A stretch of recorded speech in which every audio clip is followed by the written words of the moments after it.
সঠিক হয়েছে। আমার বিশেষ করে মনে হয় যে কয়েকটা দল রয়েছে যেখানে বিজেপি, বিশেষ করে আম আদমি পার্টির মতো দল, যেখানে এক দুজন রাজ্যসভার এমপি একদম সরাসরি বিজেপিকে সাপোর্ট করে। তারা এমনকি তাদের নেতা অরবিন্দ কেজরিওয়ালের বিরুদ্ধে, একজন মহিলা এমপি রয়েছে, তারা তো সরাসরি নামে আম আদমি পার্টি, বিজেপিতে নাম লিখিয়েই দিয়েছে। এরকম 2-4টে এমপি তো রয়েছে। আর ওরা অনেক টাকার বস্তা নিয়ে নেমেছিল ভোট কিনতে। আমি কালকে গিয়ে 4-5 জনের সাথে যেটুকু কথা বলে বুঝতে পেরেছি, এক একজনের ভোট কিনতে প্রায় 15-20 কোটি টাকা খরচা করেছে। এখন বিক্রি হয় পণ্য বা দ্রব্য।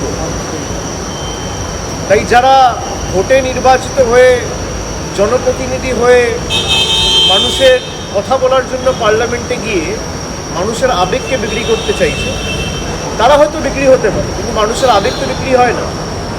জনপ্রতিনিধি বিক্রি হতে পারে, জনতা বিক্রি হয় না। বিজেপি এই টাকার খেলায় নেমেছে, তো আমরা 2021-এর নির্বাচনেও দেখেছি। আমরা একাধিক বিধানসভা নির্বাচনে মহারাষ্ট্র, ঝাড়খণ্ড, এরকম কত বুড়ি বুড়ি উদাহরণ আপনাদের সামনে রয়েছে, যেখানে টাকা দিয়ে এমএলএ কেনাবেচা করে সরকার ভেঙে দেওয়া হয়েছে। এটাই তো ওদের লক্ষ্য এবং উদ্দেশ্য, এবং এটাকেই বারবার তারা অগ্রাধিকার দিয়ে আসে, মানুষের উন্নয়নকে অগ্রাধিকার না দিয়ে। জনপ্রতিনিধি এবং নেতাদের তারা কিনতে পারে, জনতাকে কিনবে কোত্থেকে?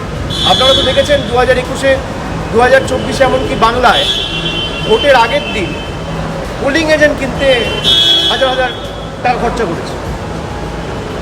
মানুষের ভোট কিনতে কাউকে 5,000, কাউকে 10,000, বাংলার মানুষ টাকা নিয়ে ওদেরকে যোগ্য জবাব দিয়েছে। এটা তো আমাদের অধিকারের টাকা, নবম দাস তোমাদেরও যোগ্য জবাব। বিজেপির থেকে টাকা নিয়ে তৃণমূলকে ভোট দিয়েছে। উচিত শিক্ষা এদেরকে বাংলার মানুষ দিয়েছে। তাই আমি বলি যে জনপ্রতিনিধি বা নেতা বিক্রি হতে পারে, জনতা বিক্রি হয় না। দ্রব্য বা পণ্য বিক্রি হতে পারে, আবেগ, ভালোবাসা, আশীর্বাদ বিক্রি হয় না। বিজেপি চেষ্টা করেছে নিজের মতো কেনা বেচা করা, কিন্তু কটা ক্রস ভোটিং হয়েছে আর কটা ভোট বাতিল হয়েছে। কিন্তু যেহেতু সিক্রেট ব্যালটে ভোট, যে যার নিজের মতো করে স্পেকুলেট করছে। 15টা ভোট যদি বাতিল হয়ে থাকে, একটা থিওরি হতে পারে যে 315 জন অপোজিশন মেম্বার ভোট দিয়েছে, 15টা ভোটই হতে পারে অপোজিশনের বাদ চলে গেল, তখন ক্রস ভোটিংয়ের তথ্য খারিজ হয়ে যাবে। আর যদি আমি ধরলাম 50-50 হয়, তাহলে সেক্ষেত্রে 5-7 জন অপোজিশন থেকে ক্রস ভোটিং করতে পারে। তো দুটো প্রবাবিলিটি রয়েছে।